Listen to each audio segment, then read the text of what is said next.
Hello అందరికీ welcome to సందేశ్రీ vlogs. ఈ paint చాలా మిగిలిపోయాయి అనమాట. ఆఫ్టర్ పెయింటింగ్ అంతా అయిపోయిన తర్వాత ఈ వైట్ పెయింట్ ఒక్కటే ఉంది. గడపకి ఒక ఎల్లో పెయింట్ వేసి మామూలుగా చుక్కలు పెట్టుంటే బాగుండేది, కానీ నేను అది మొత్తం ఆయిల్ పెయింట్ పూసేశారు గడపలకి. సో అందుకని వైట్ పెయింట్తో ఇలా ట్రై చేశాను. ఈ ఫ్లవర్తో ఒక ఫ్లవర్ వేద్దామని ట్రై చేస్తే మొత్తం గజిబిజిగా అయిపోయింది. నీట్ క్లీన్ చేసేసి టిన్నర్తో మళ్ళీ బర్డ్ తీసుకొని అలా ముగ్గేసాను అనమాట.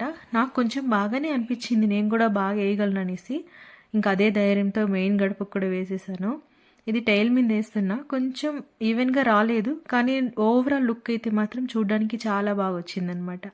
మా అమ్మ హ్యాపీ. చూడండి ఎంత బాగుందో. మనలో కూడా ఒక ఆర్టిస్ట్ ఉన్నారనేసి నాకే ఇప్పుడే అర్థమైంది. ప్లీజ్ మన ఛానల్ని సబ్స్క్రైబ్ చేసుకోండి. అందరూ చూస్తున్నారు, ఒక 4K 3K వ్యూస్ వస్తున్నాయి, కానీ ఒకరు కూడా సబ్స్క్రైబ్ చేసుకోలేదు. ప్లీజ్ సపోర్ట్ చేయండి. వీడియో నచ్చితే లైక్ చేయండి.